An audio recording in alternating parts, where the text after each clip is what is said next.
Get everything rolling. I would like to welcome everybody to the work session for March the 20th of 2023 of the Limestone County Commission.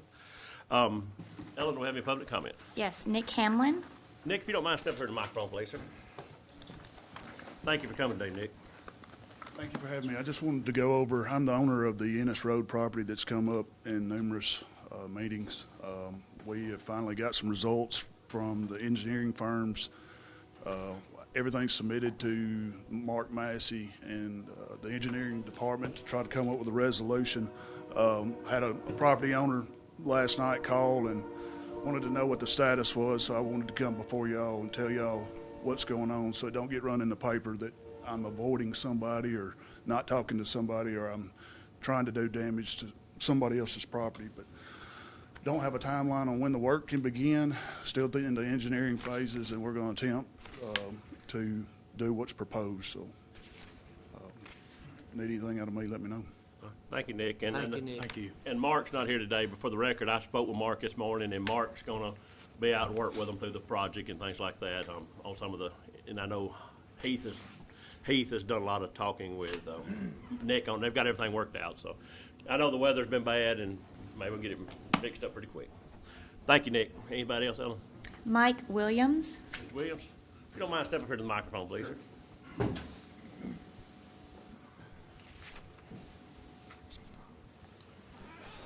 Yeah, good morning. Good morning, sir. Yeah, I'm here in representation of Smith Douglas Homes. We're just replatting some lots in Briar Patch. We're taking those lots that are extended through a retention pond, taking them away from the homeowner so they can be replatted and turned over to the homeowners association. So I think that's one of the last things on the agenda today. All right. Okay. Thank you, sir. Thank you. Anybody else? No further comments. Thank you. Thank everybody for public comment. And like I said before, if you ever have a public comment and you can't make it to the commission meeting, you're more than welcome to email it in or something to that effect. So if you need to, where we can get it in front of us. All right. Thank everybody. Move forward. First thing on the meeting today, we'll have approved claim the minutes from March the 6th of 2023. Anybody got a discussion with the minutes? All right, no discussion. Then we'll also approve claims in the amount of $920,786.13. Anybody got any issue with any claim? And, all right, moving on. We will have a public hearing starting of the next commission meeting. It will be for the solid waste transfer station. I see Mr.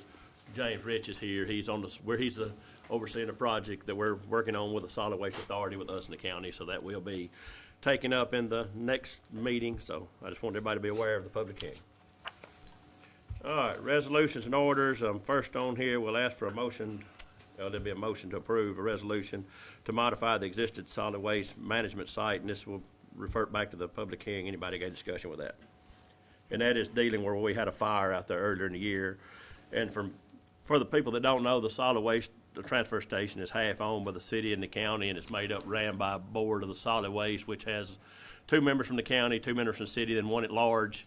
And so that will be, the city has already took care of their half of it. We've got to take care of our half of it. They took care of theirs last Monday night, I believe it was. So, all right. So any discussion with that, with the transfer station? Anybody got any discussion with it? All right. Number 2 will be to approve a resolution to enter into an agreement with PH&J Architects for architectural and engineering services for the new health care units of the county jail. This is something we're doing with ARPA money, so anybody got a discussion with that? All right. Number 3 will be to approve a resolution establishment of solid waste policies, and this here is dealing with our new trash cans and policies and procedure. We just had never officially adopted anything. You know, I know we've had it under contract for years, and this is just, Drew may want to leave you on this, but this is just to kind of clean up and make sure everything has been, I mean, we've already go by every one of these procedures pretty much, but it's just. It will reaffirm that the unincorporated Limestone County is a mandatory participation jurisdiction for solid waste collection. It also allows solid waste department to set certain policies subject to approval of the county engineer, county attorney. It also would establish the rate for an additional garbage cart and maybe 1 or 2 other miscellaneous items. Anybody got a discussion with anything dealing with solid waste? I know it's been a fast and bumpy road, but we're headed that direction, and so by the time we make the next commission meeting, we will be picking up garbage that Monday morning, so. Yeah, we basically have to approve this policy and procedure today pretty much to be able to start. I wish we had a little more time to review that, but that was the only thing that I had, I guess, and I spoke to Drew this morning about it. Have you had a chance to look at that? I have. In detail? I have. I looked at it. We actually had it. We talked about it, last week or two, 10 days, something like that. Yeah, recall. Mark and Drew has worked through this process. It is, I mean, it's pretty much just reaffirming everything that we already have in place. It's just to put it into policy, so. We'll be able to go back and change this if we deem necessary in the future, I presume. Ultimately, yes. Yes, you can amend it if you need to. And of course, and any fees that are changed, that'd have to be approved by the commission also. That's correct. Okay. Yes, it's nothing to do with any rate change or anything in there. It's just ensuring the second can costs. And then it also, you know, if anything else, if we ever have a rate hike or anything, it will have to come in front of the commission as a vote.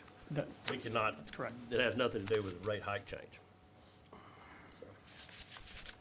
Anyway, anything else? Anybody else got any discussion? All right, number 4 will be to approve a resolution opposing and description of, let me get my glasses back on here. Approve a resolution opposing discrimination in housing and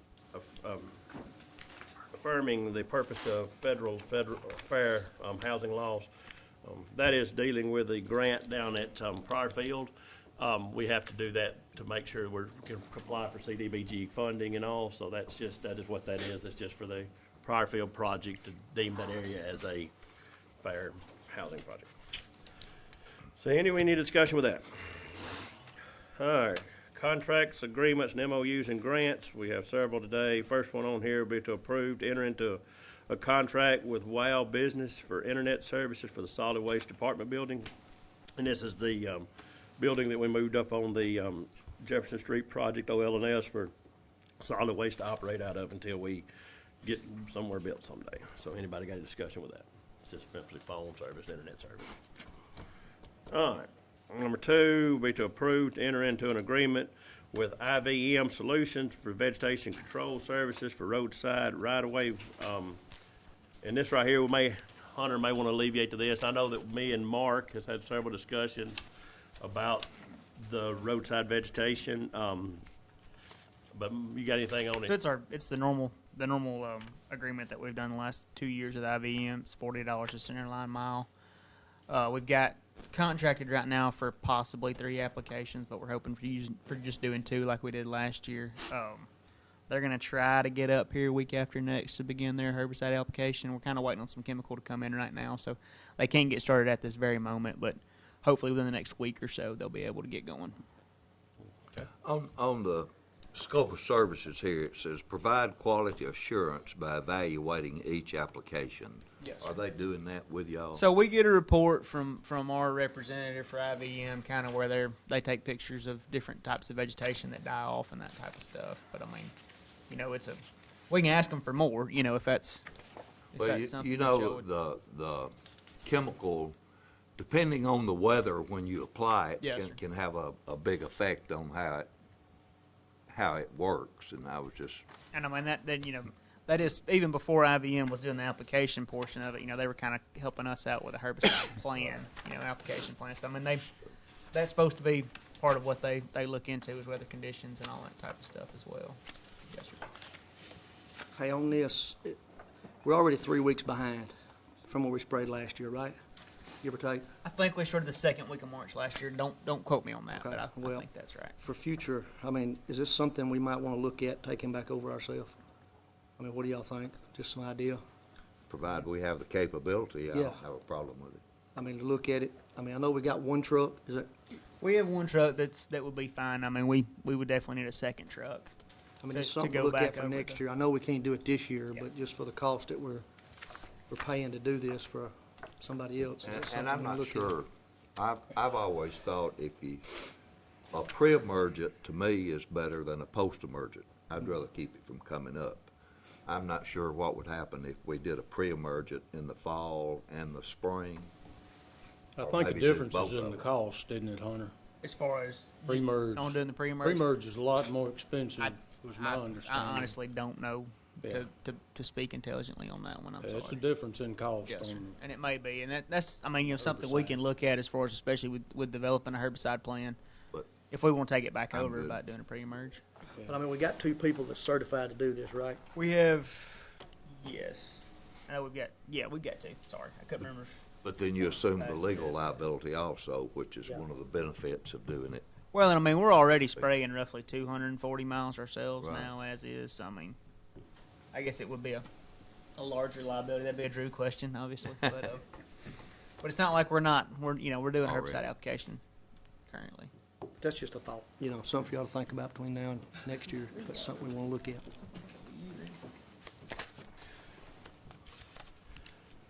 All righty. The only thing I will say, if you do it yourself, you can do it on a more When- timely yeah, manner. That's timely the only, manner. that's the only, you can control what time you get it done quicker. That's the only advantage, the big advantage to it. But anyways, so I guess we will approve that contract this year. And like I said, it is for a price for 3 sprays, but last time we utilized 2. So And I say we paid so much. We per only spray. pay per about a spray. 7-line mile, depending on how many times they actually come to spray. All right. Any more discussion with the herbicide or vegetation? All right, number 3 will be to enter into an agreement with Reese Langley for lobbying services in the amount of $2,000 per month. And this here is to deal with some of the federal money that's out there that we have. I know all of y'all, I think I've had a chance to meet with Reese over the last few times. He is a local hometown guy that lives in D.C., and he has a really good relationship with some of the representatives up there, so we thought it would be beneficial for us because we're trying to get some federal funding. I know we got a project up in District 1 we're looking at a road issue, and we're looking at a roundabout out at East Limestone area, and then we're looking at some other issues. One of the things we looked into was P25 radios for the county, and to maybe to do some with them, some other things too, and that way it would be the county wouldn't have to. If we could get the federal funding for it, we wouldn't have to pay for it out of pocket. So I mean, it was just try to get federal funding. So. Anybody got any discussion with that? All right, moving on, and the 4th one on here would be to approve and to enter into a copier lease with the Laosi Group for the solid waste department. And this here is just, like I said, just solid waste. We just hadn't got anything, so we had to have copiers and printers and phone service and everything. So that's just basically a contract. We already have contracts with them with other copiers in every other building. So, any discussion with that? All right, we have budget revisions. We have 3 on here today. We have one from District 1, 3, and 4. Just normal standard budget revisions, moving from one account to the next. Anybody got a discussion with any one of the 3 budget revisions? No discussion. We'll move on. Emergency purchase, we have none. Board appointments, we have one board appointment that'd be to approve to appoint Charles Ditter as a Limestone County DHR board, and this here will be March 20th, 2023. Mr. Ditter will replace and the appointment of Penny Richardson, which has had to step down. So anyway, anybody got discussion with that? All right, no discussion with that. We have award of bids. We have several on here today, and it's all dealing with engineering pretty much. So if you have anything with any one of them, Hunter, just normal run-of-the-mill asphalt, Rogers Group, Alabama guardrail and Cowan equipment. So we set out for bid every year for our materials we use, but I don't know if you got anything. This is a little bit different this year. Usually we do an annual bid. We're trying to kind of realign all that with the fiscal year end. So these bids are only for 6 months. So they will run out September, and then we'll rebid in for October. So our new fiscal year will align with our bid year. Other than that, same stuff. We pretty well always. Forgot to add that part. I knew that part. I just forgot it. All right, anybody got a discussion with any one of them? And like I said, I know the reason for doing this is that we bid everything for the fiscal year, and this makes it to where fiscal year and budget years makes everything work better together. All right, personnel action and staffing actions approved to hire Tracy Jackson as a part-time van driver to council agent. Anybody got a discussion with that? All right, and they'll scratch number 2 off, y'all. Number 2. Scratch 2 off. Third one will be to approve to amend the staffing plan to remove account specialist grade 24 and go for a government counting grade 21. And this is for the position that we've advertised 2 or 3 ways trying to hire somebody to help with Emily to replace, because she is looking at retirement in the future, in which, that position has to have a lot of training with it, so, for all the accounting purposes. But that's, which we had tried to advertise 2 different ways, but we're gonna back up and advertise just for a trainee type person, so. Okay. Anybody got any discussion with that? All right, improved job description of a government accountant, and that's the 4th one on there, which will be number 3. I guess nobody has any discussion with that, because that kind of ties with the one above it. All right, number 5 will be to approve to hire Tanya Dykes as a revenue clerk in the Revenue Commission office. Anybody got a discussion with that?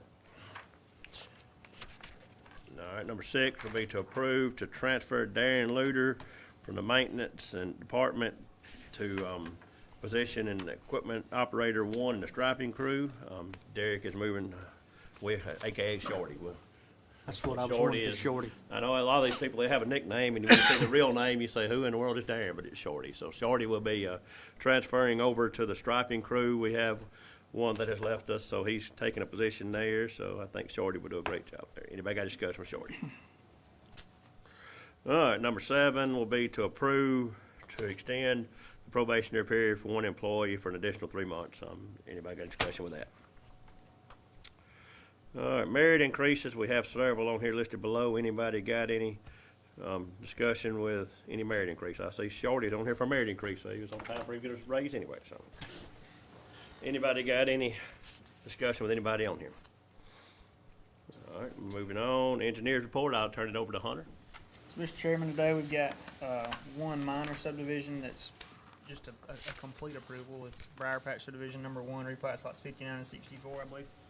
The gentleman from Smith Douglas spoke about it earlier. It's 6 lots. Like you said, they're just kind of replatting some areas where they're putting some drainage structures in common area and that type of stuff. They're in District 2.